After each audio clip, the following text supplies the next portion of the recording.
Hey, We're live. welcome. We're live. Boom, boom. We got Here a we show for are. you guys. Strap in. Strap in, people.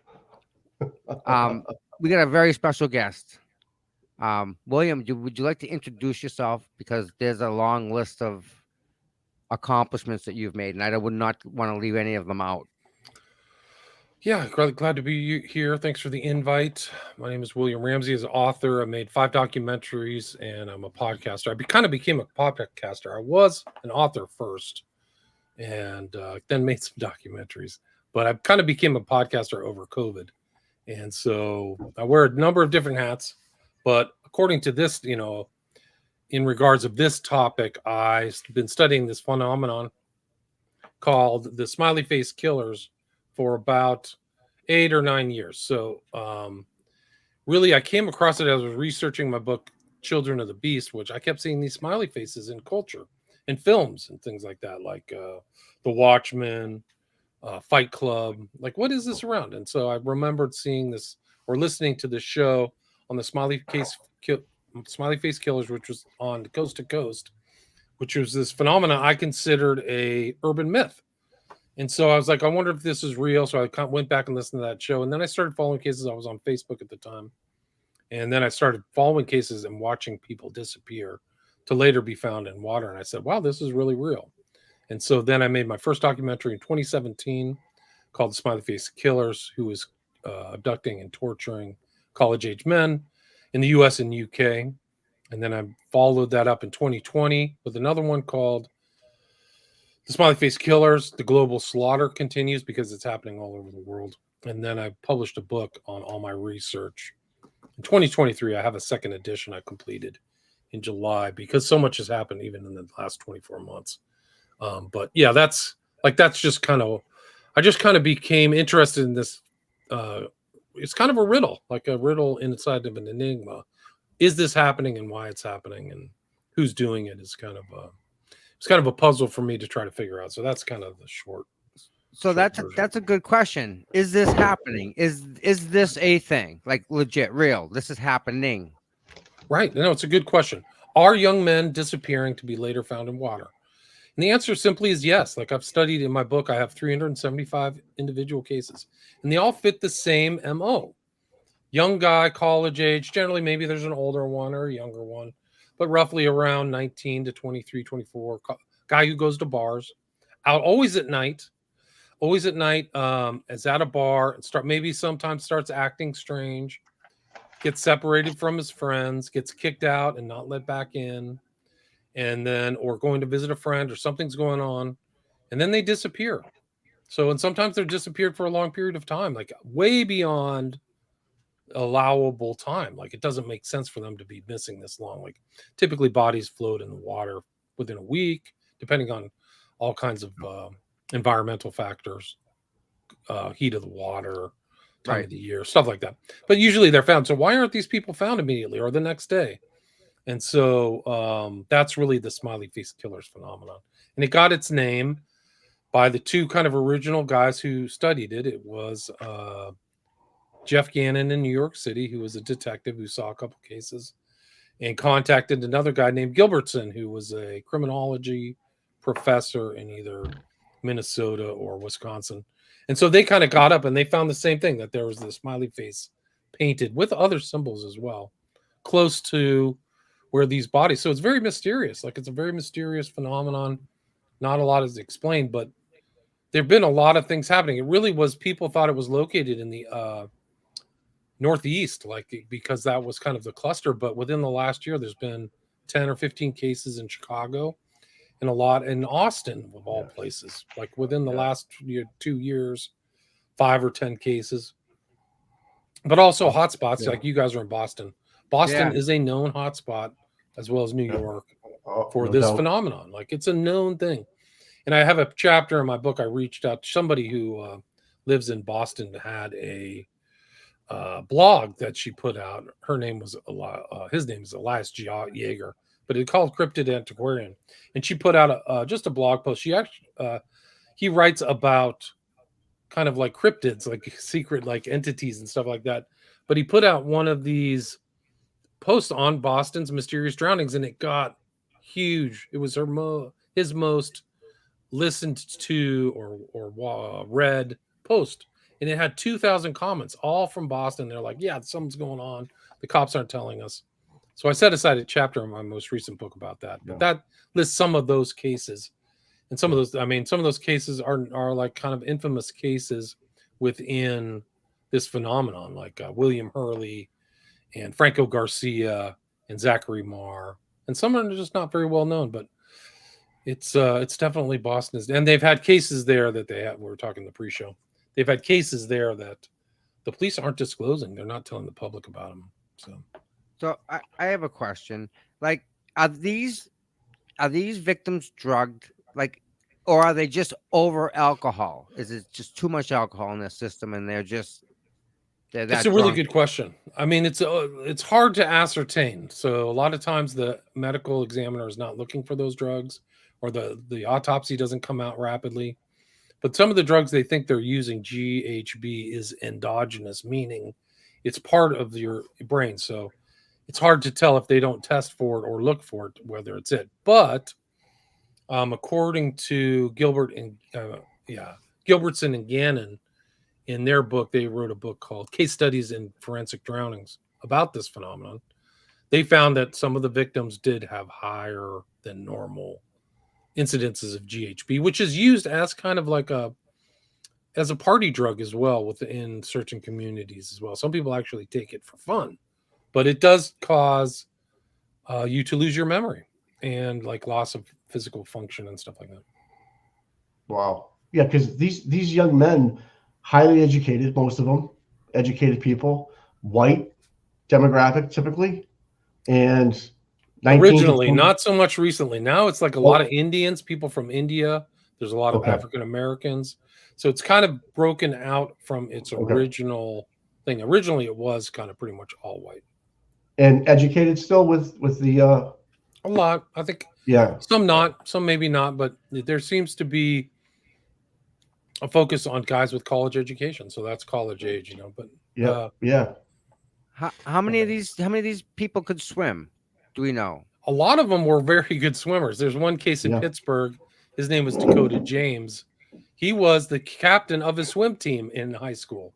So they expected that guy to drown, which is really hard for me to believe. But a lot of them are in good shape. One of the things that the distinguishing characteristic of this whole victim pool is that they're generally in pretty good shape. Like there's no like fat body, overweight, beer bellied people. So why is that? Why is right? Yeah, athletic or take care of themselves, you know. Like I can only think of one guy who really had kind of like a John Belushi body, you know. So the ratio, and I think that's very telling as far as targeting. Like they're looking for somebody who looks athletic or healthy. Is this a single person, or is this a group of people? No, like this has got to, because it takes a lot to make somebody just disappear for a few days, right? Yeah. So I don't think I think maybe a single person might be doing some of them, but I think it's people with the same interest doing it in different cities and larger groups. Like I think it might be like a group of like predators, including women. So yes, I read that as well. That's how some of the times they are be able to entice these young men with a woman, you know, come in the car with me, you know, sexual favors, whatever, proposition these young guys that, you know, had a couple drinks, they see a pretty girl, and then they're gone. And on top of that, a body in the water forensically is hard to determine type of death if there's no actual bruising on the body, so to speak. But what I can't figure out is that if a body is missing for 40 days, but it comes out of the water like it's only been missing 20 days, you can tell by the type of, I'll say body rot on it, lack of better words, but it doesn't line up with the timelines. That captivated me. I was like, where are these people for 20 days? And what's happening to them? Are they being captive? Are they in a cellar somewhere? Are the different people coming over and, you know, having fun, so to speak, with these people, and then they move on? Now, Chicago, I had somebody DM me about the show tonight. They're very excited. She lives in Chicago, and she's really into this. She says she lives on that parkway or the Lake Michigan, I think it is, or right there. and she was like, I think there's like 7 or 8 in the last couple of years that have gone through there. I'm not sure the exact number. I think I called it the Chicago kills rampage or something like that. Like in my it popped up pretty quickly. Rampage, yeah, it popped up quickly, Tom. It was crazy. Wow. Yeah. It's funny how it started from. I think it started from what I read. It started from the Northeast and kind of went west and down south a little bit. One of the earliest cases we can find, and there's other researchers who've kind of maybe had the same thing. The mob used to drop a lot of people in water, but it wasn't the same victim pool. It was all usually somebody that loan shark or something like that. But the first case was a guy by the name of Patrick McNeil in New York City on Manhattan in 1997. So it is kind of interesting. Like there is a cutoff date. Like it really wasn't. That's why the phenomenon kind of is coming into the public consciousness more, because it really didn't start before that. It wasn't something that happened before 1995. And there's a question. I think that's a good question as to why. What happened around that time? Well, the internet started popping up, right? Yeah. So maybe somebody's communicating or sharing stuff, and these are the people who are interested in men. We hear stories of guys who like women and capture women and keep them, as in the worst way possible. But Gary Heidnick was one of those. And you hear stories, about women who are kept somewhere. So what if this is just people who like men? Right. Makes sense. Because the timeline does not match up for the amount of days in the water and the amount of days that they're missing. It seems to be a disconnect there. And some are really hard. Yeah. Some of those timelines are huge. Like they're not like 3 or 4 days missing. Like this guy, Riley Strain in downtown Nashville, was missing for 2 weeks after a huge search. Like these aren't like 2 guys going out for a search. The whole city was really looking for him. Firemen, underwater teams, helicopters. Where is he? Dakota James was missing for 40 days. You mentioned the look of his body. He looked like he had been in the water for a day or 2 at most. Yeah. I've seen the pictures. He didn't even have any darkness to his skin. It was incredible. So he was alive for 30 days. And it looks like he was targeted because he went through an ordeal like 3 weeks before he disappeared. Something similar where he just I don't even know where I am. Somebody come get me. And there was a black SUV around, so something very, very sinister is happening. Wow. Yeah. Wow. Networked, intelligent. Some of the stories, like there was another psychic who I talked to who looked into the Riley Strain case, and she's like, this is really dark. She used very dark terms. William, do you think the mainstream media is just pushing this back and down? They don't want people to panic, so to speak? I think the media is controlled. I think that these are happening in blue cities. I didn't used to kind of get the political angle of this, but it really is a political angle because I think they're disincentivized to look into it in great detail for political and financial reasons. Yep. And I think a lot of those people may know what is going on. The media has a very top. This to me is like one of the most important true crime stories of all time because there's so many people missing in the U.S. alone. And the fact that it's being ignored is something crazy. And there's one of these cases that happened at Obama's residence mansion in Martha's Vineyard. Tafari Campbell. His cook, his personal cook. They found him right outside the house in a pond, not even in salt water, but like a little private pond that he had in his mansion. And that was mysterious. That was really mysterious as heck. It's totally crazy. I think that pond, the average unusual for him. That whole thing was beyond unusual. None of it lined up. None of it. The average depth of that pond I looked is like 4 to 5 feet. So he could have stood up probably in the section. The other thing is he's supposedly drowned. Find one person who goes waterboarding or with one of those boards who doesn't have an ankle strap. I do. You're the only one. You're the only one I could find who doesn't have an ankle strap. I have one, but I don't wear it. I put it on my board. Okay, well, there you go. Yeah, I do own one. Yeah, I purposely not get one, but as I got better with it and over the years, you just kind of it's more of a nuisance sometimes. But if you're in the ocean as opposed to a pond, you want one for the ocean because of the currents and the waves. But if you're in a pond, like this gentleman was in Martha's Vineyard, there's no need for one, I wouldn't think. But I wouldn't anyways. But that's anyway. So to answer your question, I do think there's a political aspect to this, and I Okay. do think that they're intentionally kind of putting from the very top. It's just a very corrupt system in the U.S. It's horrifically corrupt, and this is one aspect of it. Well, we're finding that out ourselves too. Have any victims been found on land, or are they all in water? Well, it's and there are some close to water on land, close to like the rivers. There's a couple that come to mind. They had a recent case in Austin of a guy who was kind of in between the street and the river, but he was kind of close to the water, close to Lady Bird Lake. There's another guy, if I remember, he was close to like the Sacramento River. So I just included him because he fit the same kind of MO, like laid out late at night, disappeared, massive search, not found, then found kind of water. Yeah, I know that Todd Geib, not Todd Geiger. Yeah. Geib is his name. There's another case in Ovid Hall too. Actually, there was one by that too, whose name I can't remember offhand, but yeah, he's in my book. So I know. Go Tom, I'm sorry. Those are Michigan cases. Are there any like cults out there that claim responsibility for this? Like, not to my knowledge. Okay, so like, there's no Charles Manson type of cults out there running around saying, end of the world's coming, blah blah blah, like that type of a satanic cult or anything like that.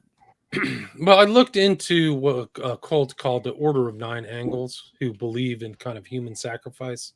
It's part of their literature. Mm-hmm. And you're supposed to commit a crime and get away with it. That's really your intent. And they also kind of admire kind of these underworld water. One of their symbols is a trident because of like the god who got kicked out of Olympus and stuff. So they have this kind of water theme and portals in water. So very strange, not even close to being Christian, but I couldn't tag anything. They do have kind of a smiley face at times in their kind of literature and things like that. I found that. So it is kind of strange. You see the smiley face and weird things. But one of the weirder aspects of this whole phenomenon is the Ed Sheeran Bad Habits video, which basically kind of reenacts a whole 09A evening, kind of vampirism, where you find victims and things like that. And at one point, he flies through a whole series of balloons of smiley faces and stuff like that. So they're using it in modern culture. So I do believe the ideology of what's happening with these deaths and what they're portraying in the kind of occulted media and culture is a knowing overlap. Yeah. Wow. I read about a case in Andover, Mass. That's why I thought it was more, started in the Northeast and went west and south. But there was a retired Boston police officer that did some investigation into a case or two in Massachusetts, maybe southern New Hampshire. What was his name?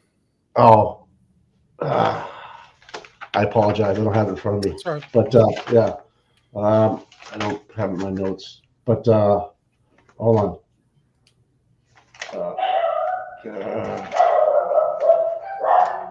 I apologize. I don't have it. Oh, is it? No. Nope, I don't have it. But there's been a couple. There's PIs who've looked into it from a few aspects. There's a bunch of different people who've looked into these cases. What about trauma? Trauma on the victims. Yeah, it's a good question. Here's the thing: is like some of these things aren't disclosed to the public. Some of the medical examiners, sometimes they are. There was a guy in Pittsburgh who was a kind of independent medical examiner who looked at some of these cases. In the McNeil case, the family got, for this case that I mentioned earlier in 1997 in New York, the family never saw the autopsy. Then they requested the autopsy 10 years later and gave it to a third party, Cyril Wecht. Yeah, you might have heard him from the JFK kind of investigations. But he was a super bright guy who was a doctor, a medical doctor, and a lawyer. Like, that's really hard to do. But he looked at the autopsy and said, why didn't they tell you this? This guy was tortured with a blowtorch and held in a chair, and he had elements of somebody hitting him in the head with a pickaxe. So the family didn't know that their son was tortured. So he was clearly kept somewhere, and he had like larvae of flies on him. So that wouldn't have happened if he was in the water. So the police bungled that case. That's one with things. The Dakota James, the same thing. He was found 40 days later in downriver on the Ohio. I forgot what rivers that goes through Pittsburgh. But they didn't disclose to the people that he had like a rope burn around his neck. I'm not like a specialist. I can tell a rope burn when I saw it because I've seen the pictures. So the family didn't know until they got the autopsy. And then there's other cases like that. There's a Chris Jenkins out of Minneapolis, Minnesota. Same kind of thing happened. Oh, accidental death. Sorry, Mrs. Jenkins. Your son was just out and he fell in the water. And we're just chalking it up to accidental drowning. And then the family got the autopsy and got some pictures. And they're like, what's in Chris's hand? And he had a big clump of hair in his hand. Like he either was being held or grabbed somebody else's hair and held it almost like evidence or something was going on. And Chris Jenkins was a big guy. Mm-hmm. He was a strong guy. He was an athlete. He was actually a lacrosse player who was the goalie. And when they found his body, he didn't have bruising, which is very telling because he usually had bruises because he was getting hit with a lacrosse stick or a lacrosse ball all the time. Yeah. So why did his body heal? Well, it's probably because he was kept somewhere for a while. So these are just like little pieces of these cases that you can see similarities over when you look over, do an broad overview of all the cases. But there's probably a lot of other cases that the family just accepted the cops, so accidental drowning. Sorry, Miss Smith. And didn't look farther and look into the medical examiners. And I think a lot of these jobs in these cities are really political machine jobs. Like you get to be like, if you're part of the political machine, you get to be the, coroner and you get to hire your own MEs. So I think that there's a lot of politics involved. That would never happen. Right. No, I mean, it's sad. It's sad, but true. And that shows how messed up your tax dollars can be. But so a lot of these, there was a medical examiner. One of the kickers of this medical examiner in the case of Dakota James is from China. Like you can't hire an American medical examiner. You can't find somebody to do this job, you jokers. What a joke. So I have a question. The Boston show that I watched the other night, every single person that they highlighted, now there are more, but the people that they highlighted, they all had their faces smashed in, like beat up. And we've seen that before. Like the people in the chat, the people that are watching, they've seen what getting beat up and punched in the face is like before. They've seen it. And it seems these people that went in all had that. It's almost as if they got into a major fight before they went in the water. I don't know what show you're referencing. What is that? The one, was it on Netflix or Oxygen, about the Boston smiley face killers? I don't know. I must have missed that one. I know the Oxygen cases. They had 6 cases. The one that had Gilbertson and Gannon in it. I don't know if it was. It wasn't that one. There's been another. There was another guy put out a really good documentary on the Austin cases, and it had like 500,000 views, and that was within the last couple months. So we see all these bodies that get washed up here, right? And all of a sudden, you don't hear anything about them. So when I saw that, and I saw how all these kids in Boston were falling in the river, it makes sense. Like they went drinking, they went out, they got into a fight, they ended up in the water. But they didn't get in a fight and they didn't end up in the water until after the fact. So none of that makes sense. None of that lines up, but yet their faces are smashed in and they end up in the water. It's not. Do they end up dead in the water? Yes, or okay. Dead, all of them. Yeah. So Tom, there's no water in the lungs. No water in the lungs. They weren't like drowned, right? Okay. Right. All right. Yeah. Well, that was the interesting thing about Riley Strain. No water in the lungs too. It was reported no water in the lungs. So, and then they chalked it up to like a dry drowning. So not only did he try to go urinate, he urinated, fell in the water, and then dry drowned. Like, this is just incredible stuff. Like, they expect the public to be stupider than a bag of bricks. Right. I mean, make any sense. I think, like, the investigators, too, they say a body in the water for a long period of time is probably one of the most difficult to understand the type of death, unless there's like physical damage to the body. And you figure if they're in the water for that long a time, they're bumping into logs, rocks, maybe in a current. You would find more bruising, and you just don't sometimes. And I know Tommy's referencing the faces bashed in, but what I've read, Tom, I haven't read anything like that. But you could be right. I don't know.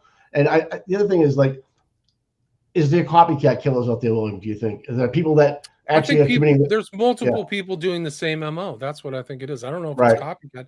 I think they might be communicating in the dark web or through something, or even exchanging videos, like something really sick.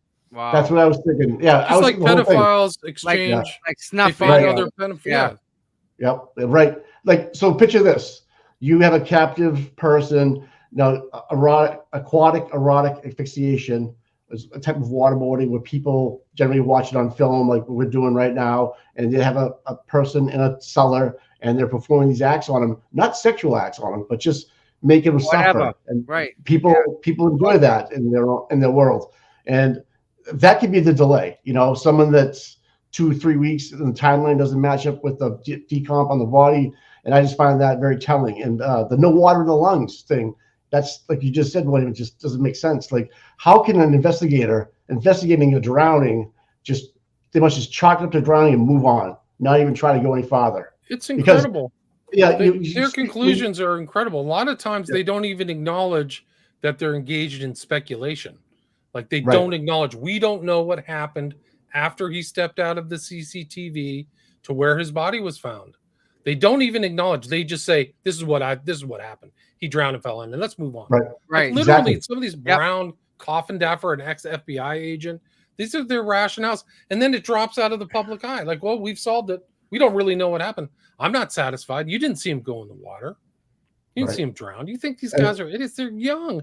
These guys are athletic. The guy was a hunter. Riley Strain was a full-on outdoorsman hunter. We used to go buck hunting. Like all of a sudden, like he said, so soft, he like trips and drowns. Give me a break. They would have found his body right away anyway. So. To that point, if he was abducted and he wasn't drugged, you would have thought he would have fought like a motherfucker. He would have been all up in their face, at least taking some punches or giving some punches. But you don't see that. He's dry drowned. The guy dry drowns. I've never even heard that before. That's crazy. How do you dry drown? Is that even a word? No, it's crazy. The chat knows coffin dapper. I used to call her coffin taffy brain. That's what I call her. She's we call her all kinds of things. Trust me. I didn't know you guys knew about her. No, we don't like her. No, she's not liked. Is she involved with the Smiley case at all? Oh, I don't know. I don't think so. I think she's in terms of her tweets. I'm sorry, I didn't cut you off. In terms of her tweets or publications online, does she have an opinion about this? Yeah, well, she chimed in very heavily during the Riley Strain event. Her and Brown, and they both came to the same conclusion. He walked down to you go listen to these videos; they're incredible. He walked down to the edge of the water and took a pee and fell in and drowned, and dry drowned. They both said that. Like, that's what they're telling the public. That's what they're telling their audiences. She's like, a fucking whoa! Idiot. They came to that conclusion and just wrote the whole story of Riley Strain off. Where is he for a week? Where's his phone? Right, Dab's gonna say. I'm gonna take my phone and throw it in the garbage before I drown. Where are all these victims' phones? Where are their phones? Why are some of the phones by there? Really good case. There's been a couple. You guys are in Boston. There's been a couple 3 or 4 interesting cases coming out of TDS Garden. One of the early cases was a guy by the name of William Hurley. And he was called his girlfriend and said, I'm at TD Garden. Yep. Come here. I'm going to walk out, meet you. Yep. Totally disappeared. She was like 2 or 3 blocks. He disappeared. They found his phone on the corner. So before he disappeared, he supposedly broke his phone and disappeared. That's one report. Then another one, get this, here's another one, was Zach Marr was coming out of the Bell in Hand Tavern. He got kicked out and they wouldn't let him back in. And then he drowned. There was a smiley face where he was found, actually. I have that in my documentary. And then there was another one. I can't remember his name now, but he was going north. So he came out of TD Garden, was walking over the bridge over the St. Charles. Then they followed his phone as it went south. So, like, for some reason, like away from his house, he's from North Boston. His phone starts pinging going south in a creepy manner. And then he's disappeared, then found in the water. So like he was abducted into a car or something. They realized we got to chuck his phone ASAP. And there's cameras up and down the Charles River, up and down. Yeah, they should have. A lot of this stuff should be captured. Another one was this happened in November of 2022. Another guy named Joshua. You can see this online. It's actually on. It's called Swampscott Teen Rescues Injured Man Water TD Garden on CBS News. He went to go to the water to take a leak. Doesn't remember anything, but somebody was there. A father and son saw him floating face down in the water. He was down in the water for 5 minutes. He went to the hospital. He had a serious ear that almost ripped off. So somebody had come up behind him and hit him with something. And this father and son go down there to rescue him. And they pull him away. And there's a mysterious man standing over his body who they took a picture of. So there's somebody there monitoring this guy, Joshua. And they save him. It's all over the news, but they never found out who the guy was there before him. What? They never found out the name of the guy who was standing over his body. I'll send you the link right now. It's incredible. Oh, yeah. Maybe we can put that in the chat. Yeah. Let's see if I can find it. That's Tommy. You're right. Tom's ex-police. I mean, so that don't make no sense. I'm a layman. Like, if you're sitting around a detective's office and you have a weekly meeting, you can put these people all in one circle and say it's too many similarities to this. What are we doing about this? But it seems like they want to look the other way. Just look the other way. Just go about our life. And the ME signs off on a drowning. That's the other part. That's huge, right? We know now it's official, right? They sign off as a drowning. It's kind of, well, she's, done. She found, yeah. It's done. That is the last nail in the coffin right there. That's right. Their determination. Done.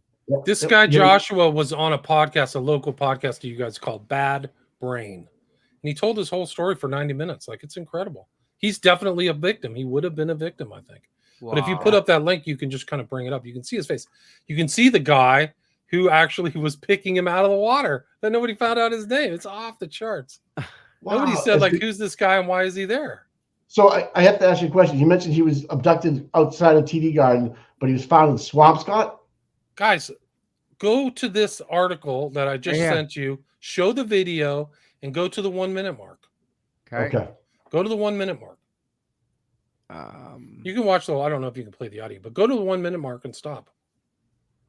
We can. Okay, right there. So this is the victim. This is the potential victim wearing a Celtic shirt. Okay, so this is the guy saving him in green. Who's the guy on the left?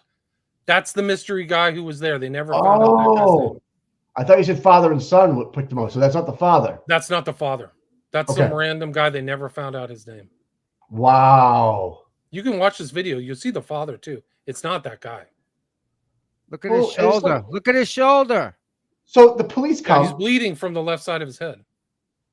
Oh, you can listen to the story. You can put it into the chat or show it or whatever. Thanks for a young man from Swampscott. There we go. 18-year-old jumping into action, rescuing an unconscious man from nearly drowning not far from the garden.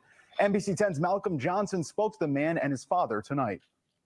I want to paint a picture of where this rescue took place. We're just outside of TD Garden, and this is where Finn Connor helped save a man's life after hearing screams for help coming from the water just across the street. At last night's Celtics game, set Swampscott father and son Ryan and that's Finn the real Connor. father. Tatum's going crazy. That's not the guy with the glasses. 40, I think. Yeah, close to. Joyfully walking to their car parked in Charlestown following a Celtics win, Finn heard her shout. The word drowning. He couldn't turn back from. I didn't hear the call out. Finn sort of looked at me funny and then ran. Finn ran to the locks next to the state police barracks to find one man in the water and another trying to save him. And I run down the bank, get in the water, and try to get out to them. They're maybe 5 or 10 feet offshore. That's when Finn helped bring the unconscious man to shore, his father helping to pull him up. So I get out there, I grab his arm like this, and I'm trying to support him from on his back, and I sort of carry and pick him up towards the shores. The guy had one ear that looked partially ripped off, and he was bleeding from the other ear, and he had a softball-sized welt starting to develop on his forehead. The man lying on the ground in that photo was in bad shape, but still breathing. Once they were able to get him here on shore, EMTs were already racing down that road right here to the scene. By the time that he's really a little bit more aware of where he is, the EMTs are coming down the bank to help us. You can see the red ambulance lights in the picture as Finn puts his shoes on following the rescue. It was just sort of like an instinct. I wasn't really feeling like much. Not feeling much in the moment, but a feeling this father and son won't soon forget. Well, I'm quite proud of Finn. You know, he instinct took over and he ran to help, which is a great sign. We're super proud of him. It feels good to help people like that, you know. Malcolm Johnson, NBC 10 Boston. Well, that was something. Wow, that's crazy. So I live right outside of Boston. I've never seen that, and I know Jason Tatum has been here since 2019. I think it was not even 2019 maybe. He was drafted, and so that's not that old of a case. It's it's very very recent. Mike, so I get, but yeah. Did you see where that guy was found? Right outside the garden, right near the state police barracks. Yeah. Doesn't that sound familiar? It does, buddy. Yeah. So it seems like this guy was hit, not drugged. Obviously, he made it, right? He didn't die. So, and he tells his story on that podcast, or no? For 90 minutes, yeah. The Bad Brain podcast. I think it was number 9 or something like that. Bad Brain podcast. Sorry, episode 13. Well, I'll give you the link right here. I have it. All right, bad. I'm so interested. He doesn't fit the MO on this one though. Like, yeah, he does. They didn't He's take a college age kid, but they didn't take him. Well, right? that's true. They didn't drug him. They didn't take him. No. Someone. I mean, that's tomfoolery in New England. That's just what New England people do. They fight with each other. I mean, they get drunk. I still want to hear a story. I want to know what he's. I want to know what. Yeah. The fact that he's found there, that spot where he was found, is a me and Mike have gotten we've had a couple conversations with other people about that specific spot. A couple different people now. Is it a gay spot or something? No, it's actually a hot spot where bodies just happen to end up. Yeah. It must be the current. I don't know. There is no current. We're that already. I don't know.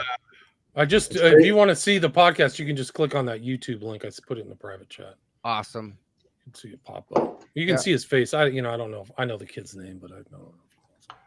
Have you interviewed any families that you've written all about? The time? Yeah, people reach out to me a lot often. I would imagine, right? Yeah, I mean more than I ever divulged in the book or anything else. But I mean, right. I always say the same thing: get a third opinion, get your own autopsy. Don't trust them, and right. It may not be helpful. You may have to do your own homework. That's how bad it is. It's like the cops are doing their job. I know of one family that weren't allowed to see their son before the burial, and the only way they could identify him was through a tattoo on his leg, and that's all they showed him was a leg, and they never saw his original body, but his leg was white, but he's missing for 30 days. Where was he? Because after 30 days, you're not going to be the color You're white. a mess. Yeah, you're not in great shape. Yeah. So that was, and she was so upset about it. She was like, I can't believe I let them talk me into not seeing my son one last time, and I had to identify him through an ankle tattoo. She's like, I just don't understand it, and she was just kind of put off by it. But it kind of goes along with the theory, like, okay, we're just going to chalk this up to a drowning. We don't want to dig too much into this. We're going to move on. Okay, we found him in the water. Makes sense. Forensically, it's hard to figure out, and we're just going to tell the parents or the loved ones it was an accidental drowning. That makes sense to me. If I was, in the police business, I could pass that story off, and if I was told to look the other way, it could work. You're not going to do it with like a beating on the ground. You get so much evidence wrapped around it, but once you go into that water, it all goes. For a long period of time, anyways.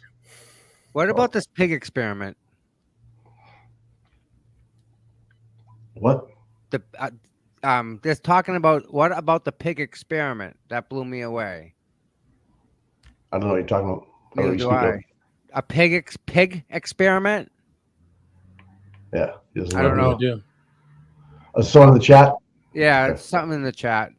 So you mentioned Austin just in the before we came on, or maybe during this show, and Austin has become a hotspot. Yeah, no question. In the last couple years, Right. They've had like right. 10 or 15 cases. Yeah. Yeah, we worked with a young lady named Eve True Crime, and she lives down in that area, and she's been mentioning it to us too. She's like, it's no joke, it's the real deal. And I think either 48 Hours or 2020 just did a story of one of these guys, and he was a big guy. He was a big guy, and he was found in a pond next to the, days later. It wasn't like that night that you couldn't find him, that he just shows up, right? And it's just, they're baffled. They don't know. Like, he was a guy that didn't drink a lot, right? But the CCTV shows him kind of skipping down the sidewalk, like he was. Skip. Oh, There's an epidemic of druggings in major cities all around the country. So it's not. This is like probably within that parameter. That some of these guys are drugged. They act strange. So a lot of people who know them say this guy only drinks 1 or 2 beers. He's a teetotaler. And then all of a sudden he's acting crazy and disappears. He's right. You're right. He was the designated driver. Yeah, he wasn't going to drink. He was the designated driver. But then the friends can't find him, and then they go back and they get the CCTV, and they see him acting strangely as he's going down the sidewalk, taking a left down the street. He has no idea where he's going, that kind of thing, near the water. And then, days or weeks later, he just shows up right next to the bar. And the timeline doesn't fit the decomp. Again, I go back to that. It's like, how can they not open up a case on some of this stuff and really actually try to dig, or is it just incompetent? They can't. Too much time, too much man hours trying to figure this thing out. And that's it's shameful to the loved ones that they don't get the right justice, and they're just left hanging. And all of a sudden they see a pattern themselves. All of us, and we can put it together collectively and say, this doesn't add up. What are we doing? Right. And like, what the fuck? What the fuck are we doing? And we leave these people out there to grieve, and they know more than the investigators because they do their own research. So your number one thing is to get a third opinion on the ME, right? Do your own autopsy, right? That's what you would suggest if you're a loved one out there that had something. Absolutely. And do your own research. Go to the place that was last seen. Ask for the CCTV. Maybe get a PI, a quality PI, and you have to kind of strike while the iron's hot. Move immediately. If your person disappears, you really want to find the CCTV, and don't leave anything left to chance. So this guy who was hit in the back of the head after coming out of TD Garden, he should be looking into who that mystery guy was. Exactly. And looking into it. The police aren't going to do it, but who is this guy? They should put a poster out. Somebody's tell me who this guy is. It's an interesting story because I had a section in my book, Smiley Face Killers, that is called Offender Typology, and it goes into these other killers who've been caught, kind of doing the same thing, whose victim pool was younger men. And there was a guy in London, and his name was in East London. Anyway, he was a guy. What was his name? I can't even remember now. But he was basically, there were all these men popping up with GHB, right? He was a GHB administrator, but he would administer GHB to his victims. But these people they were starting to be found in a church, like a rectory, like a graveyard in an old church in Barking, UK.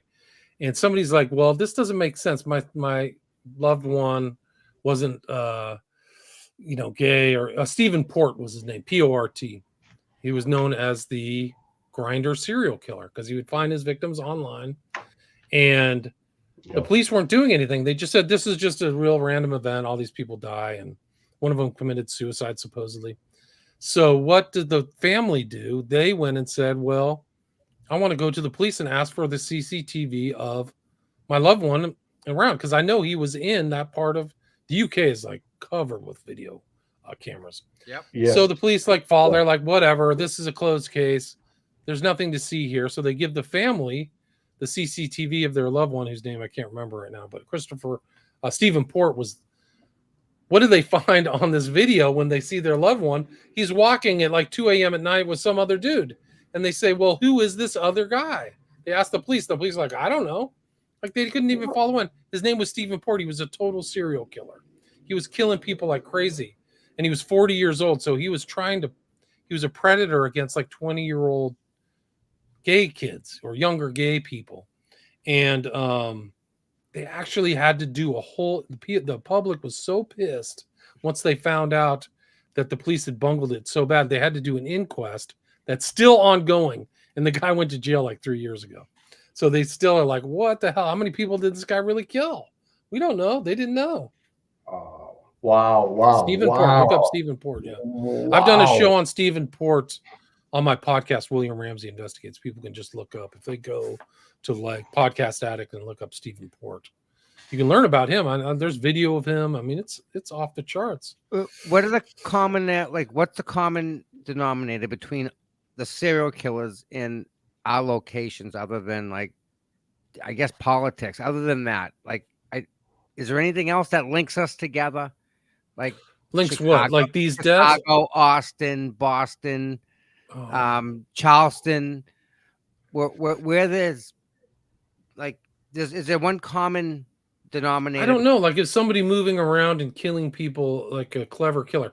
It's a really good question, and there might be like this kind of movement. One of the first case that I studied, and really that's how I kind of got into studying these cases, was 2016, and his name was Joey LaBute in Columbus, Ohio.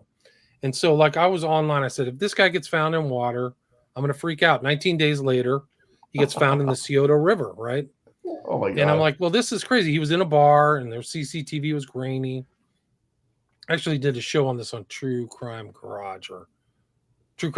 Yeah, I did a show on Joey LaBute because they're in Columbus, Ohio. So they had kind of an interest in it as well. Anyway, what was happening in Columbus that weekend that Joey disappeared was the Arnold Schwarzenegger Classic. So all these bodybuilders fly in from all over the world for these bodybuilding contests, and Joey LaBute just disappears. Like, so if somebody's a clever murderer, wouldn't they want to travel somewhere else and then leave the scene of the crime? Yes. Like that's like what this guy Little, he was like an African-American guy. That's how he killed so many people. He would kill and go. He would just move somewhere else. So he wasn't like a killer somewhere. He was just killing all over the country. And so maybe that's one of the elements of this, is that somebody's doing this like with resources and intelligence and like malice of forethought and planning and plotting. Premeditated. Yeah, premeditated. Yeah.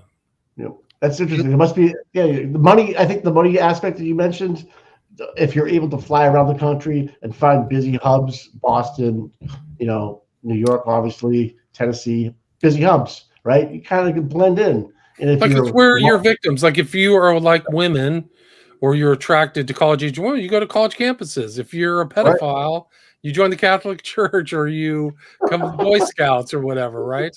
Like, where do you have access to your victims? Like, and so if you like young men, you're going to go to college town bars and stuff like that. Like, that's your thing. Yeah, typically Democratic as well with the right, college. all the urban are blue. Yeah. And that's a good point. That's a very good point. I tend to believe that it could be multiple people, and they're actually streaming it for people to enjoy it, so to speak. This psychic, her name is Sloan. She's a psychic who looked into the Riley Strain case, and her take was really remarkable. Like, I don't think that she's really studied the smiley face killers like I have, but Sloan Bella is her name. But she called so much, like they're trafficking people. These are snuff films. The smiley face is a magical sigil. It's a marker for all this stuff. Like, they are elitists. There's many people involved in the whole selection and targeting for rich people. And she named names that'll blow your mind. Literally blow your mind who she thinks was involved. No way. No, Yep. Really? Mm-hmm. Wow. Like politically connected people?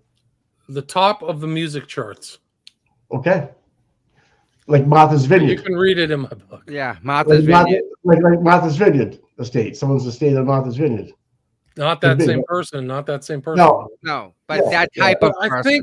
I think that the elite, if you have a lot of money, you can make things happen. Like, you just hear these stories of elite. I mean, not just Epstein, but like Eyes Wide Shut things where they like part of it is a power game. You have power over somebody. And according to Sloan Bella, she says that Riley Strain didn't see it coming, that he met misadventure, that he didn't pee and fall in the river, that he was kept somebody, and the body was washed and then placed in the water. Oh, And that's really? very similar. There was another offender typology element in my book that I write about, which was a series of killings in Adelaide in Australia. They ended up calling the family murders, but they were doing the same thing. There was tons of drugs. There was like this weird mandrax or something drug. They would drive around in cars, find kids or younger men, take them back, drug them, rape them for weeks, and then kill them and dump their bodies after cleaning the whole thing. So it was like a whole regimen, but there were groups. Like there were people involved. It wasn't just one guy. They busted one guy whose name was Spencer von Einem or something like that. But that was just one. I think that there were other people involved in that work who were doing it. So wow. Gets really disturbing. Yeah. It's not good. Has any of the victims, like, has it been financial? Have they been like things stolen, like rings, money? Like, that's what's jewelry, interesting. There's you know? no ATM card withdrawals. There's no weird attempts to, like, ransom for the family or anything. So the money is not a prerogative. Wow. Which I think is interesting. It might tell you about the people committing the crime, is that they don't need money, right? So they're not money motivated, which kind of goes back to the kind of elite, higher end type thing involvement. Of course. What about someone made something in the chat about someone moving for work? I mean, there's just a lot of weird stuff. Like, I mean, there was another case that I looked into where a guy literally had a dungeon outside of Lansing, Michigan. His name was Kalinsky, or I can't remember. It's like a Kalinsky or something. But he worked at a chemical factory on the Ohio River, almost exactly where Dakota James was found. But he was busted for another guy. It's easy to remember because he had the same name of the famous actor Kevin Bacon. So the person, he was on Grindr, he was gay, he met some guy who was young on Grindr and took him back to his dungeon and killed him, cut off his balls, and ate his testicles. All right, now I guess that he's not getting a second date. No, there was a really good show. They did an episode on him on Interrogation Now or whatever, and it was really something else. It was just a very strange character, really weird online presence. Katunsky. His name was Katunsky. He seemed to have money. He was well employed. He was like a Christ hater too, hated Christians. But had he had a college degree. And the police have never solved one of these issues. That's a great question. Actually, they have. There was a recent. I mean, a lot has happened in this year. People got to check out my book because they actually caught a smiley face killer in the Oxford, UK. There was a young man in 2021, right as the kind of COVID restrictions were being eased. A young man was in downtown Oxford, right, the university city, north of London. He was in Oxford and disappeared and was found in a pond, kind of almost like a stream, not even a river, but maybe almost looked like a duck pond. He was found face down. And this is 2021. So they chalked it up to an accidental drowning. His name was Jorge Carreño. So he was a Spaniard who was working for BMW in the UK and was out. Well, they looked at the CCTV and he was with some kind of strange, dark, hooded figure. And they asked the public to find out who this person was. But the person had, the COVID mask on. So he's kind of like in a gear and like almost like a secretive outfit. So they never found that guy. Well, come to 2023 or 24, a guy in Austin, Texas, who is a transsexual, says, one of my boyfriends told me that Jorge Carreño was killed and dumped into that river. And I know his name. And his transsexual name, was Scarlett Blake. And so then the police started investigating this person, Scarlett Blake, who lived in Oxford. And they got some information that this person was a cat killer. Like he had taken videos of himself killing a cat, much like the documentary about Luca Magnotta. You remember Luca Magnotta out of Canada, who was like a cat killer before he killed somebody? Anyway, so he killed a cat, and then he said, I can't wait to do this to a person. So they had enough evidence to arrest this guy, Scarlett Blake. And he did exactly what a smiley face killer MO would do. He literally went out late at night. He brought like a bag with like almost like a rape kit or a kill kit. And he looked for some random stranger to kill. And he went out in the streets of Oxford and he found a guy who'd been partying all night. And he got him and he literally lured him out of the CCTV cameras so you could follow. They went back and checked the CCTV and they watched him, this guy, Scarlett Blake. They don't even know. This is unbelievable. You won't believe this stuff. This is how corrupt the system is, but I'll tell it to you at the end. Scarlett Blake, the transsexual, the male to female transsexual who hasn't undergone his entire transition, he still has his male genitalia, takes Jorge Carreño, who may have thought it was a woman, right? Because he may have been wearing female makeup. We don't know.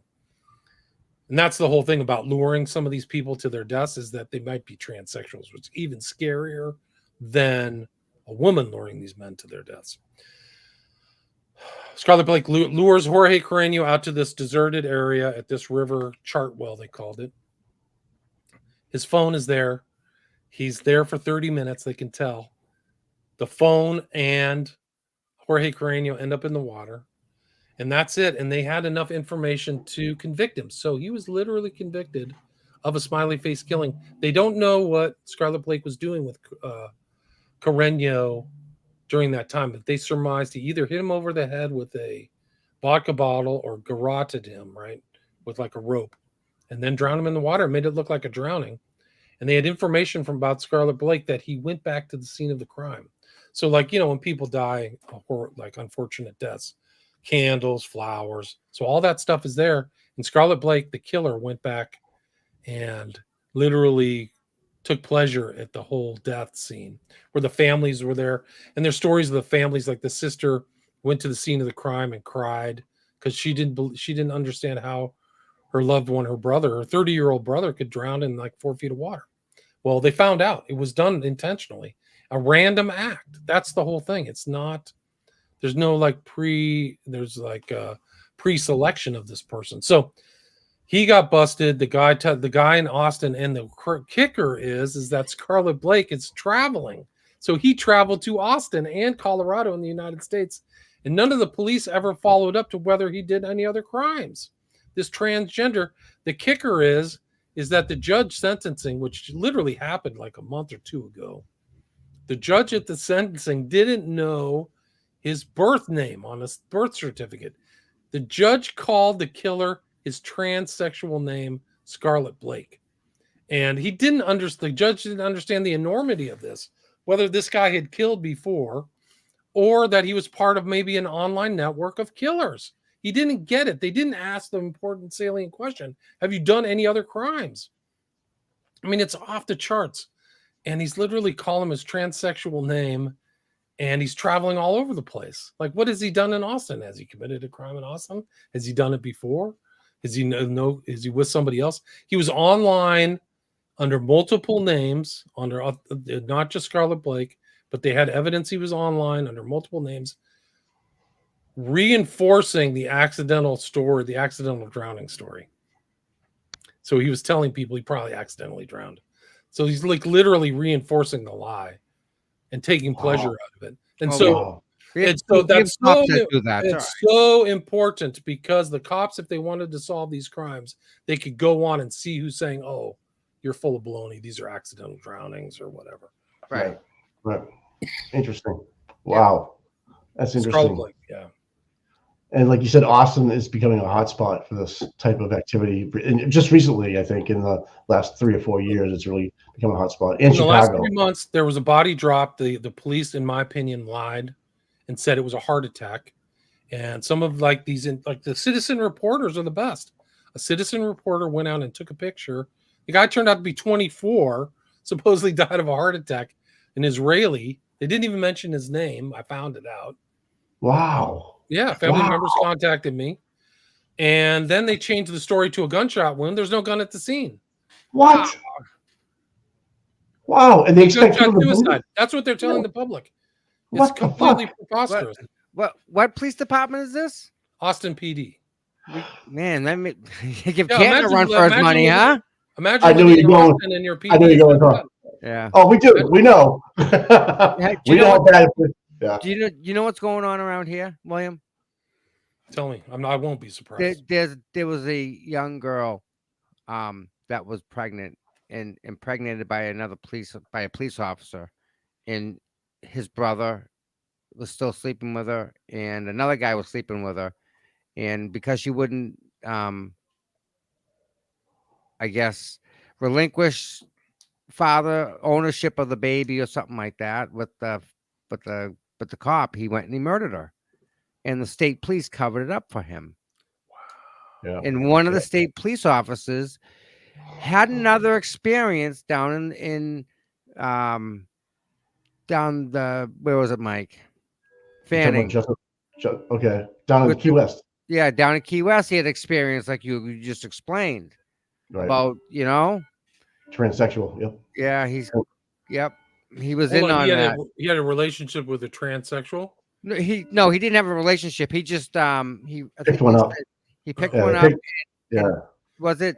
Did they take the money and rip his clothes off or something, or Yeah, rape her or something? they. I don't know what any kind of sexual deviance was done, but they took all this person's clothes off because they wanted to see his private parts, and they were laughing at this guy at 3 a.m. as they pushed him out the hotel door to walk down to the main lobby and leave. Naked. And he was abused, like sexually abused, and he did file charges.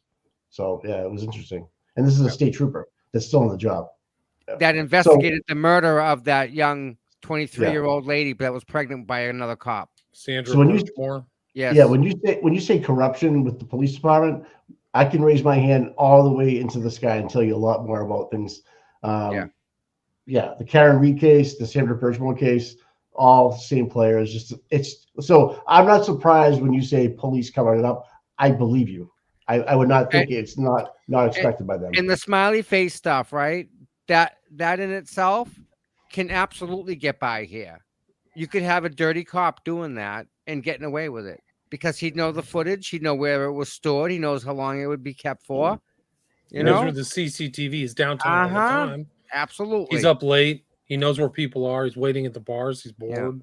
When I saw that, I think there were 4 victims that they highlighted on this show that I watched. Every one of them had their faces smashed in, like John, like 2 black eyes, broken nose, and thrown in the water.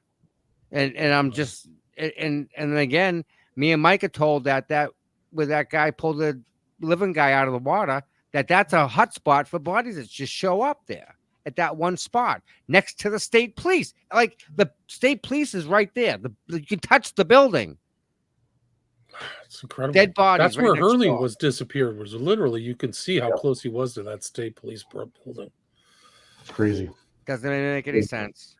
Well, it kind of does, Tom, what we've been going through for the last 2 years. Unfortunately, There's some bad police out there for sure, William. There's some horrible people. I mean, the other thing is if the pressure comes from the top, they may not even have a choice. Like we're just not focusing on that. Like these Soros prosecutors and all this other stuff. Like these guys are at the whim of like a political machine. Like you want to keep your job in Boston, you want a pension, shut up. And they may be like, I mean, they call it the thing, but you can look at so many stories of the guys who didn't go with this along with the story. They get killed. Their careers are ruined. It comes to mind that New York cop with the Italian last name. Was it He get black Scarpetti or whatever. Scarpetti, yeah. No, something like that. Yeah, but like he went went against the system and like they tried to kill him. Mm-hmm. I believe that. No, it's true. I'm laughing. I'm laughing, like nervously laughing, like just nervously laughing because I believe that can happen because we've seen it. We've been through it. We're watching it happen now. And so that theory absolutely would resonate with me and work with inside me because you can't have bodies showing up in a 400-foot area all the time where a state police barracks is and a state police boat is right there as well. Yeah. So it's kind of one-on-one. And if you're telling me we think that it could be an officer of the law, I would believe that. It wouldn't surprise me if that happened. If it wasn't, and it wouldn't surprise me if there was a district attorney saying we're going to squash this one, make it go away because of the political machine. He wants to be reelected. He wants some, campaign funds. You're right. It's up.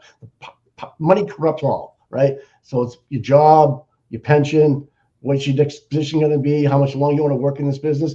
You got to look the other way and make this go away. So here's the problem I have, Mike. Right? Yeah. I mean, there have been bars at that waterfront in Boston, like since Boston was invented.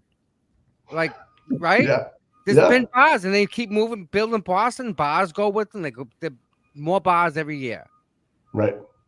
Why has this not been an issue? Go back to 1980. This didn't happen. Internet. I believe Willie was right with that. I think the internet, was it 97? Yeah. It started to come in like right around then. Early 90s. It was getting bigger and bigger. Yeah. But, and maybe it was going on. Nothing. It was going on all the time, but we just couldn't get to us, so to speak. Like we couldn't do our own homework because we didn't have the technology or the ways to get in there and find it and get it and communicate with other people like we're doing tonight. And that's the main part, is to communicate with one another. Because what William says tonight and what you say, Tommy, tonight, I take in, and you guys take in what I say, and it just, you can keep going from there if we keep talking and keep going and do our research. And then maybe something gets remembered by somebody that's watching us or hears about the stream, sees William's book. Yeah. That's how it's gonna happen. That's how it's gonna happen. Someone's gonna read something, say something, and want to say, listen, I had something that a family member, made it through something like that and didn't drown or, made it. He just allegedly was beat up or whatever, and he just wants to tell a story. And then, as it gets out to mainstream media, like you saw the article in Boston, the guy was from Swampscott. The kid lived from Swampscott, right? Right. And it made it to the Swampscott paper or news, but it gets buried, right? Because it wasn't a major channel. But if like Nightline or one of these big states put it out there, it probably caused a panic, right? And the other question I have is, that demographic of young men in that college age. Well, this is a big weekend in Boston. Everybody's moving into college dorms and apartments. Is there a certain month of the year that's more prominent in the Northeast or in Texas? That is it like in the winter because the water's colder, or is it warmer water they want for better decomp? I'm just trying to put that together as well. It's a good question. I mean, I guess it's when the college kids are in school, so the summers are right because there's no college kids around. Right. But nothing comes to mind. Yeah.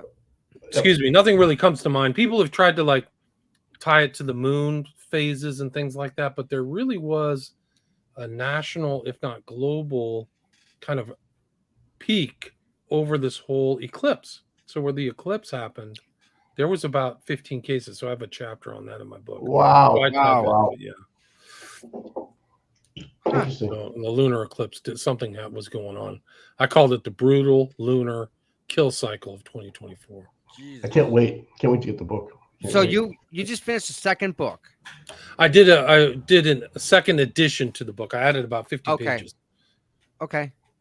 So there's a lot. It's really a history of the Smiley Face Killers research. So it's not even just about me or stuff. It's about the other researchers who've looked into it as well. Right. Jim Smith, Igor Sarsky, right, Nicole Wisensee Egan. All these other people have done their, and Gannon and Gilbertson. So it's kind of like almost people pick up, drop off, public, right, but there's still this kind of, as the cases go. So somebody might not see some of these new cases, or they might not know these old cases, but it's really an attempt to compile all that information, the research and the cases all in one readable book. That's really it. It's 441 pages. So there's a lot of information in there. Wow. And references. Like I could bring up all those links because they're linked in my book. So those links to like what happened in Boston is easy for me to link to. So you can see the links of all my research too. It's all there. Oh, that's great. That's awesome. That's really good. Yeah, I don't know. I mean, you can also watch my documentary on. You can watch it on Amazon. You can go to Amazon and watch my first documentary of 2017. It's literally 3.5 hours long. Like there's that much info to go over. Even at that time, there was that much info. Like that's the kind of baffling thing. Like they've had sequences. They had Gannon and Gilbertson and Duarte went on Dr. Phil and Dr. Oz, so kind of daytime TV touched it. And there's more internet kind of online stuff. I think Law and Order, one of these online kind of true crime guys has covered it. But it really should be national news. It should be really part of like the FBI or somebody like that should be warning people that this is happening. But that's another corruption and total failure by these administrative bodies who should be doing their jobs. They really should, and they shouldn't. Why they're not when they have billions of dollars is another really important question that needs to be answered. Because I don't have any resources like they do. They could do it. So, and these people that are, they're finding, they come from with families. They're loved. They're not just runaways or open air drug addicts or whatever you want to call them. They're loved ones. They're either in school or just graduated. They're getting ready for their career. They're in shape. They have no issues, no drug use, and then they're gone. So I've seen too many of these families crying and mystified over their loved one's disappearance. So how do you move on? Hundreds. How do you move on from that? That's a tough one. Well, it's just like anything. You just kind of distance yourself and try to look, look at it objectively. But it's not. Sometimes it's not. It's not easy, especially when they reach out to you. Like they had these Austin cases. Some of these people reach out to you, and you go, "I wish I could be there." I mean, I'm not even close to where you are, but at least I have a repository of that information they can look into, because some of these people have never heard it. They didn't even know that this kind of stuff happened, so they couldn't even tell their loved one, "Hey, watch out at night. Men can get drugged too. Men can disappear." So, I mean, it shows like yours, thank God, are like getting that word out, so people, start to make decisions like, "Hey, these guys could do something." There's like, I mean, who knew Jeffrey Dahmer was a vicious serial killer? I don't know, but he was operating and moving. He was going from Milwaukee to Chicago, and really just drugging people, the same type of thing. Something maybe associated with the smiley face killers, and he was just a full-on Satanist. Like that was his until he got so-called saved or whatever. He was a practicing Satanist for most of his life. So maybe some of these guys are occult motivated too, just like Dahmer. Yeah. Wow. Yeah, I've done a study on like gay serial killers. So Stephen Port, Dahmer. There was a guy, Larry Eiler, who was in the Midwest. He was smart enough to keep traveling across state lines. So he knew what he was doing. He was mixing up like the jurisdictions. There was a guy, Kraft, who had 100 victims, 100 male victims. And he had to be working with somebody else, because there was one situation where like a body got thrown out of the car, and he couldn't have done it while he was driving. So somebody else had to have been with him, at least on one. Same with Eiler. There was always suspicion that Eiler was doing it with somebody else. There's a couple others too, but it's a thing. Definitely. Wow. You have no shortage of information. You must have, like you said, families reaching out to you all the time, and that's I can see why you have a second edition already on the original book. Yeah, I mean, I could probably write a whole nother 400-page book. I got so much information. And other studies, like I just shared something from Tom Dillon, who was a kind of a famous comedian. I think he's from Long Island, but he had somebody on his show who was a victim who survived. Like that's not in my book. It should be, but I just posted that on X. So there's a lot of information. A lot of people, I mean, a lot of my research, not all of it, but like people send me stuff. Like I wouldn't have known anything about Ed Sheeran unless somebody sent me that kind of information. Right. Because once I saw it, like I've done I have another book, Global Death Cult, about this kind of thing. And I was like, this is the 09A beginning to end. The sun goes down, they transform into vampires. So like they think they're presencing this other entity. It's totally demonic. And then the sun comes up and they become a normal person again. Like imagine that. Like somebody's walking around at night and you think you're out partying and they think they're freaking Zog from, some portal come through from some other alternate universe. Like, wow. That's the way these guys think. Yeah. Wow. Is there a particular case that really jumps out to you more than other, or is there one that really you wrap your brain around? One that came to mind is Franco Garcia. You guys are in Boston. So Franco Garcia was a guy, he was not in downtown Boston. He was by some reservoir. He was 21. Canton.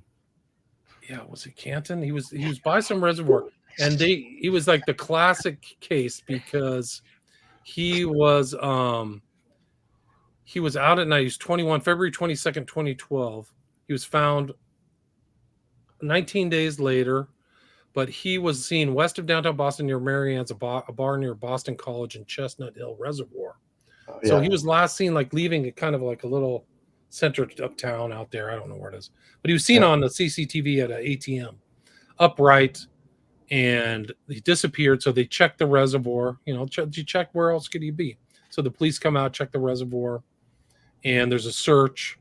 Nothing in the reservoir, right? His mom, one of the things that shocking is that fits into kind of the MO is his mom's like, I believe my son is alive. I believe he's held somewhere. He's talking. It's like really, it's like terrifying. He's telling me my son is alive in our faith. Thank God. God is telling me my son is alive, but it's in some place they don't, for some reason, he's not coming. I think my son is alive. I have that video in my documentary. Wow. So she thinks he's alive somewhere, and he's missing for 18 days. And then somebody in one morning that 18 days later is walking by the reservoir, and there's Garcia's body floating at the top of the reservoir where they couldn't find him. And the cops could, it's like, oh, well, he just accidentally drowned. We missed him when we were searching. Next. Yeah. Unbelievable. Yeah, obviously the decomp doesn't match up with the timeline, I would imagine, right? But it's never disclosed, so they don't even Right. tell you. You have to I have called the police on some of these cases. And they're just like, I might as literally talk to a brick. Like, who are you? Why are you calling? Are you a family member? No, I'm an investigative reporter. No, we're not telling you this information. It's privileged. Bye. Click. Yeah. Like, you can't pry it out of them. I mean, it's crazy to think you're paying taxes for that. Like, they won't even disclose this. Like, there should be a decision. Like, wow, this guy has bruises all over his body. Maybe we should tell the public. Like, that's how corrupt it is. Like, people tolerate this stuff. It's super corrupt in almost every major city. There's all kinds of corrupt things happening. I mean, it's all over the country too. I mean, I'm not trying to single out the cities, but no, that's okay. We understand Boston can be that way, 100%. So yeah, pick on Boston all you want. I'm not trying. I'm trying to focus on Boston because you guys are there, so I know these cases. I know the Boston cases very well. Wow. But it's the same in San Francisco or LA or New York or Chicago. So like, how do me and Mike get a list of like dates when bodies were found and match up with yours? Because I'm pretty sure we may have more bodies to add to your list that you don't even know. Well, you can see my appendix. I have the names, ages, and dates in my appendix. Okay. So you can just find the 375. You can just buy the book.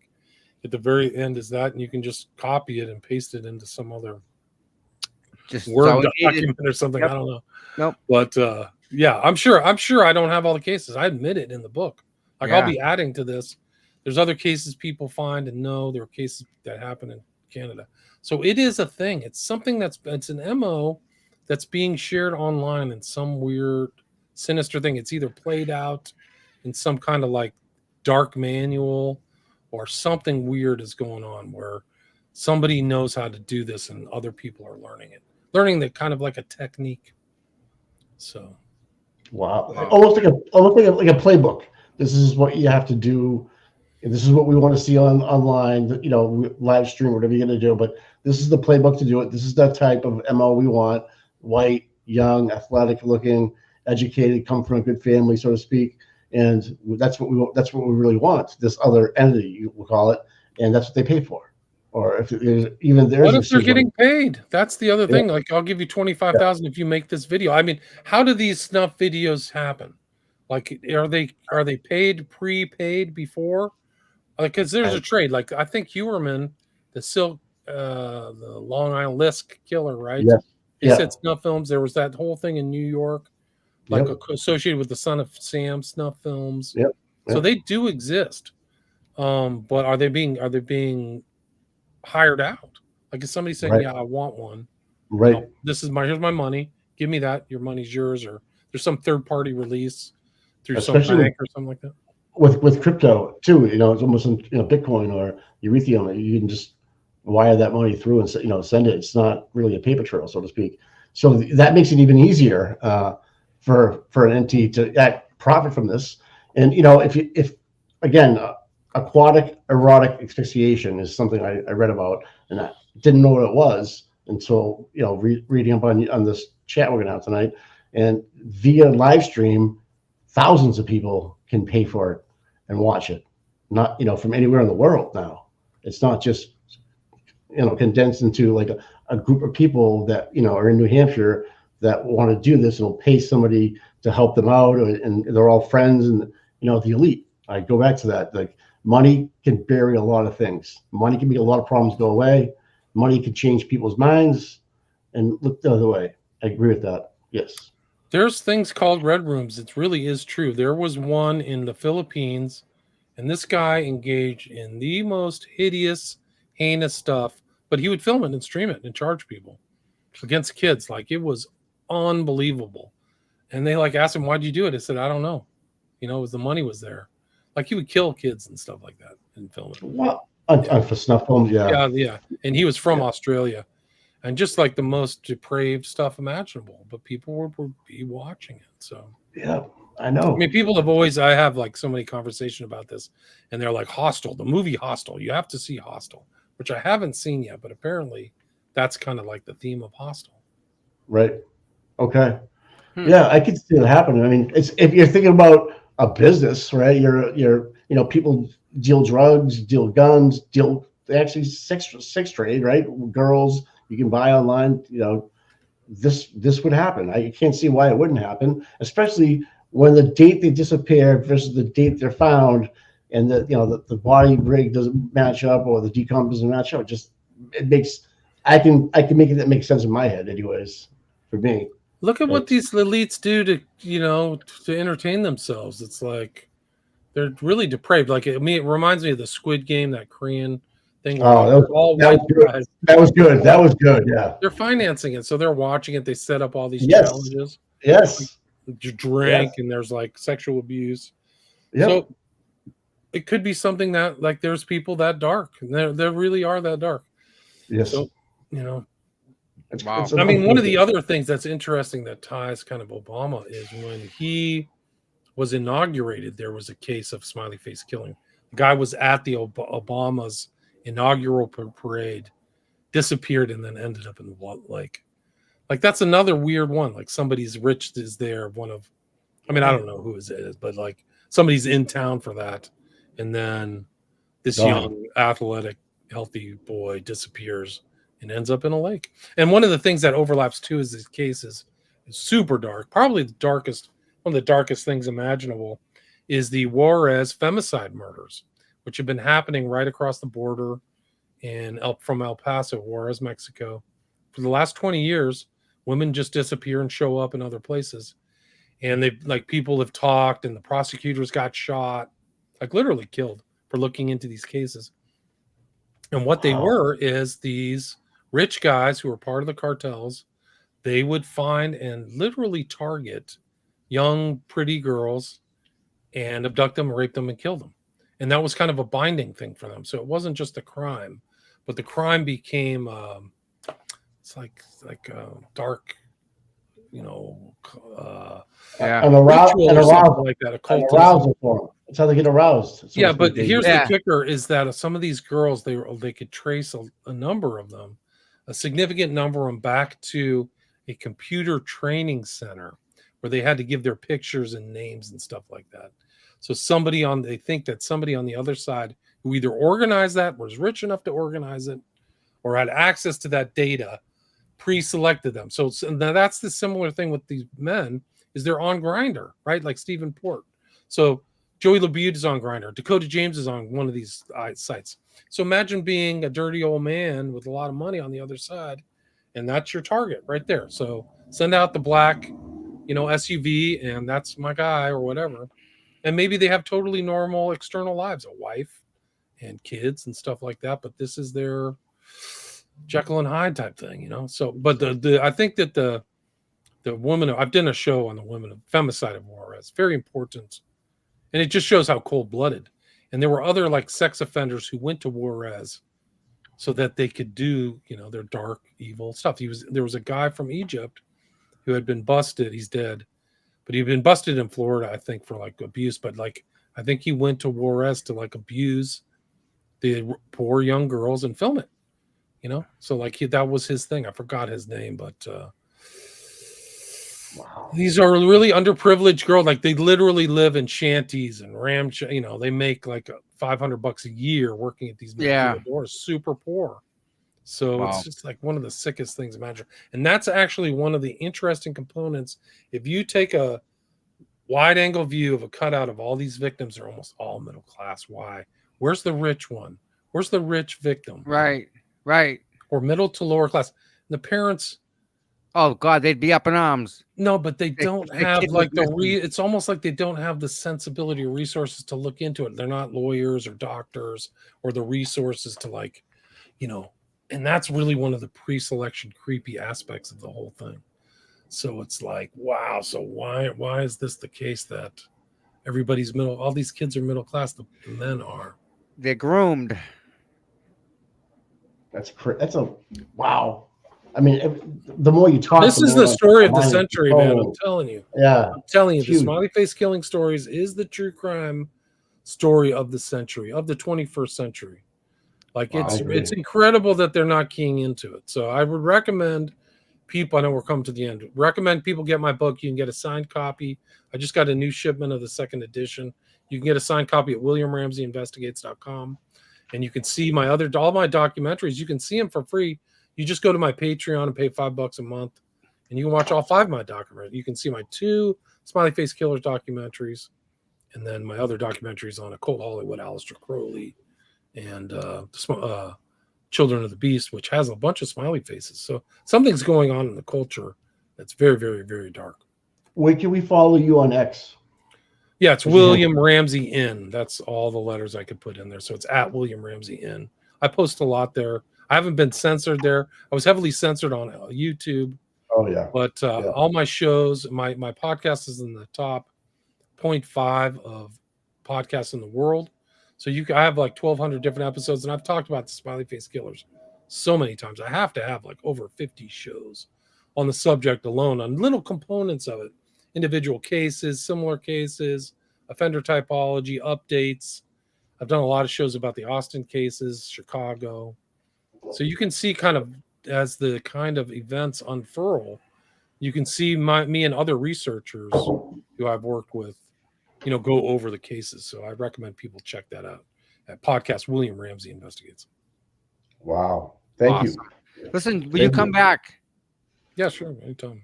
That'd be great. Because Wow. I know that was easy. That was real easy. I appreciate that word.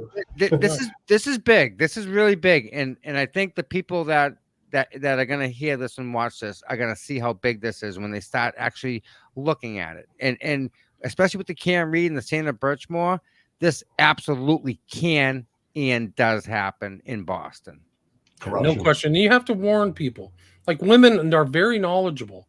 When they go out on dates, they go out with somebody else. If they don't know somebody, everybody comes back alive. They get a call. They cover their drink, right? They're putting their something over their drink. They're just very cognizant. Some of the men get drunk and do stupid stuff, and they don't think they're a target. You're a target now. That's over. Yep. Yeah. Everybody's a target. Amazing. Yeah. And you have to go out. You have to go out at night. Like that's the kicker of these cases. It's always at night. There's no day cases. So one of the things when you go out is like, okay, I'm going into a danger zone. It's nighttime. Wow, that's just that. No, there's day not cases. one day case. There's no day cases. I just stopped day drinking. Yeah, you can start day drinking, but the men have to be in the same mindset. Like you're going out into the freaking jungle, and Charlie's out there, and you all come back alive. Right. You don't leave anybody out. You don't leave anybody drunk, or if somebody starts acting strange, don't think that they had too many drinks. They might have been drugged. A lot of these bartenders hate their clients, are pissed, they're in debt, or who knows, they're on drugs themselves. They may be incentivized or something to be the person giving you drugs. So, I mean, you just have to really be careful. It's like too bad, but it's corrupt. And there's another section I've done on these groups who do drug people. They don't kill them, but they go back to their house and steal everything. So literally they find people at bars, drug them, and then take them like to the ATM, and they give up their number and they loot them. It's literally they've busted people. This is within the last year. There was a series of cases in New York City, a gang would find rich people. They could tell because of their watches or their clothes. Mm-hmm. And then they would drug them, and then they would just go back to their apartment and take everything. Person woke up the next day like, where's all my stuff? They don't even know what happened. Wow. Wow. That's interesting. Yeah, that could happen. That could absolutely happen. Real easy. Yeah. And there's no breaking and entering because you get the keys. No, back when I was younger, I would never worry about anybody trying to drug me my drink, but it would happen to women in my times of drinking when I was younger. You'd hear about women getting drugged and sexually abused or robbed or whatever, kidnapped. Never men. Right. Never men. Now you're right. The game has changed. The game has changed. Yep. Yeah, the game There was changed. a guy, the most prolific. The UK called him the most prolific rapist in UK history. His name, and it's in my book. His name was Reynard Sanaga, and he would wait until 2 a.m. and he was in the gay part of town, and he liked non-gay men. He wanted to go after people who weren't gay, and he would get them drunk. He would see them coming out of the bars drunk. Hey, you want to come back to my place for a quick drink? Then he would drug them and rape them. And they think he had over 100 or 150 victims. And none of the men wanted to talk about it because they're probably embarrassed. Right. Right. Right. And he would drug them with GHB. So he'd give them a drink. It's not funny. You can leave. He just got sentenced. But he was doing it, and externally his life outside, he would go to a church. He had a kind of very like nondescript face. He didn't look like a guy you'd be afraid of if you saw him at night. He was from Indonesia, and from a rich family. His dad financed everything he did. He was in graduate school in Manchester. So they caught him with this, but like, what are the ones he drugged who didn't make it, who died? So he had to dump them in water, and he never got caught. We don't know, because there's a bunch of, they call him the Manchester pusher. There's a bunch of cases in Manchester. Was he responsible? Who did Stephen Port push people in? We don't know all the real victims, or Kotunsky, or these other characters. We don't know. We only know either if they admitted it or they got caught. And Sanaga was only they got caught, but he was the most prolific rapist in UK history, who liked straight men. Like, he was gay, like straight men. Crazy. He was gay. He was gay. He was gay. The killer was gay. Yeah. Sanaga was gay, but his victims were. He liked going after Straight guys. gay men. Yeah. Straight guys. Wow. Yeah, there's all in my book. Like, you'll be blown away by some of these stories because we just covered the surface. There's I ordered it a couple of days ago, so wait for it to show up, and I'm gonna read it. I'm going away on vacation for a couple of weeks, but I'm gonna be online still. But I'm gonna read it when I'm on down there doing my thing, and just I'm gonna peel that thing open. Write down your questions. We do another follow-up show. I'll answer all your questions. Oh yeah, he's got So this is the most important true crime story of the 21st century. I have no doubt about it. So that's awesome. Hey, I got to run, guys. Yeah. Listen, William, thank you you so much, and we'll definitely be in touch and keep it. It sounds good. Have a great weekend. Thank you again. All right, take care. Bye-bye. Whoa. What the fuck? Dude. What now? The fuck? What now? I have so many questions. Like, dude, we're gonna give this guy a list of bodies he's gonna shit. Yeah. I know. Stuff that he doesn't know. And it hurts me to hear these families reaching out to him, and he can't really give them an answer. What do you say? What do you say to him? I don't know. Like, you can't. I wouldn't want to tell him you have to buy what the police are telling you if you're a family member. That's just hard for me to swallow. Especially now. Yeah. Kim was right. Tom, I told you. Yeah. She did. Yeah. Wow. Yeah. Wow. Welcome to How many people we got watching tonight, Tommy? 221. Nice. Yeah. Nice, man. Good crowd. I love it. Yeah. Just hit that like and subscribe for us, will you? Yeah. Shelby told me to tell you that. So if I don't tell you, she's gonna get upset with you all the way out in Western Mass. So I don't want that to happen. No, you'll get mad. You'll see it over here. Here we go. That was a good interview. That was good. Thanks. Who set that up for us? Which moderator set that up? That was Kim. Miss Kim. Thank you. That was great. She's great. I'm hooked. Yeah. I'm hooked. Oh, I can't believe we had the author on here of a book. Dude, We're getting big. We're big time. We're big people now. We're getting We there, get people man. know. Yeah, I love it. This is great. Get a This is book deal awesome. signed soon. Yeah, this guy's no joke. No, he's got his facts up straight there, man. Boom. I want the one question I wanted to ask him was like, how did you get enthralled in this? Are you writing your whole life? You write books, but then what really dragged you into the smiley face? I just feel like he saw an opportunity. No one was not capitalized, but no one was investigating, and he just jumped in it.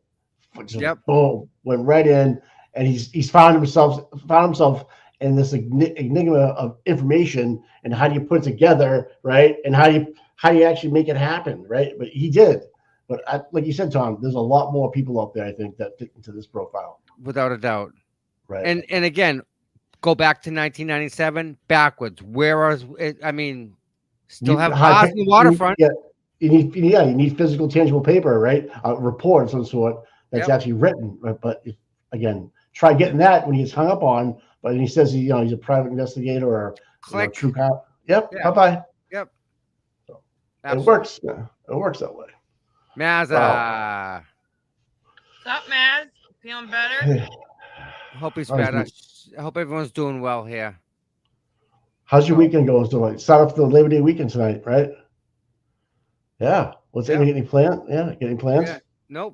Nope. I gotta do some work tomorrow and nothing much. Well, we have a show. Do we have a show Sunday morning? Monday is standout. Of course, yes. Yeah. Tommy, Go ahead, Mike. I was just gonna ask the same question you were, Shelby. Are you gonna go to one and live stream first, or I figured I'd try and hit as many as I could. Do the same thing I did last time. So are we gonna go Sunday morning again and then go Monday as well? Yep. Okay. So Sunday morning, what I was thinking is trying to get a list of all the people that have standouts, where they're at, try and make contact with each of the people, so we can have places that we can't get to, like Mazza. He's out west. Maybe put him on. Okay. Or Scott McGinnis out in Auburn. Maybe put him on. Try and get some more people. I'd like to have Miss Shorty on. She's in Australia. Yeah, Miss Shorty in Australia, definitely. Right. Definitely. We got Eve, right, in Texas. Texas. Yep. So maybe put some people. We'll Shelby out in Western Mass. Shelby's all the way out there. She'd be doing that. Yeah. She got Pittsfield covered. Hell no, I ain't going that far. That's like an hour and a half away, almost 2 hours away from me. Shelby, this is the joke that's never going to go away. You know that, right? I'm aware it's going to be the forever joke that I live in Western Mass. It's central. I just like it because it upsets you a little bit. You push your Irish up a little bit. And you're like, I don't live out in Western Mass. I'm like, oh, yes, you do. Yes, you do. I love it. You're such a good sport, man, to go along with our jokes, because I know they're not that funny, but you get us. You understand us. Yes. Oh. Yes. Is Eve, are you in the chat at all? True Crime Eve? She is not. All right. Because I'd like to get her. She's and I sucked into the Smiley Face Killers as well, because she's familiar with Austin. Yeah, she's in there. So if she's available Sunday morning, maybe, or so at some point, or maybe she can fill us in on the national, standout on Monday if she's got something going on in Texas that maybe she can get by. I'm not quite sure, but it's KarenReedStandout.com. That's the website. So, yeah. Yes. KarenReedStandout.com. Yep. That's kind of they update that quite a bit, so that'll help us out trying to figure out where's Maz going to be, where's Scott McGinnis going to be. Is Aiden going to show up somewhere? I would imagine. Yep. He's going to be somewhere. I know there's people we're talking on a show this morning. Sean the Gulf was talking to some people up here. A lot of people are going to Dedham. Yeah. Well, see, I think there's competition between Plymouth and Dedham. That's what it is. Yeah, they're having a competition. Who can get the most? Yeah. Peter Murphy's going to Dedham and Plymouth, because I guess it's 10 to 12 in Dedham, and then 2 to 4 in Plymouth. So he's like, I'm gonna scoot up, scoot down. He's playing for both teams. So nice. There is one in Leominster at 10 o'clock, so I might try to head over there. There you go. Thank you. We'll see. We'll see how the kids are behaving. Yeah, Monday. It's right. It's right. So wow. Yeah, we'll talk about this Sunday. Okay. Go spend some time on that and try and go over each one, and that we know of, because I'm sure there's going to be a whole bunch more that we don't even know about yet. Well, again, so if everybody that goes to a standout, if we don't have a live stream there, maybe you can videotape and we can post it on the website, KarenReedStandout.com afterwards, or someone's webpage, and go from there. And we can actually pull them all the videos together if they want and make one video, right, Shelby? Yeah. Yeah. Okay. Yeah. That We can do works. So, stuff like that. so Tom's in the live stream Monday Yes. for a couple And then what time hours. did you guys want to go on Sunday morning?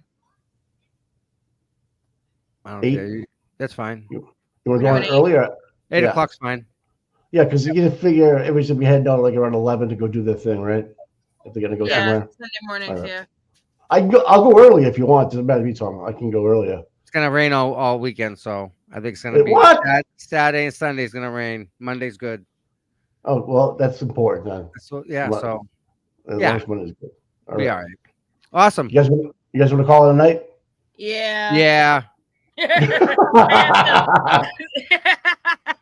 Stop copying me, Thomas. We're good. All right, I'm gonna jump out. All right, guys. I'll talk to you guys on Sunday morning. Okay. You will. All right. Have a good night. Good night. Good night, everybody. Have a good night, guys. We'll see you Sunday morning. Yes. All right. Bye. Bye.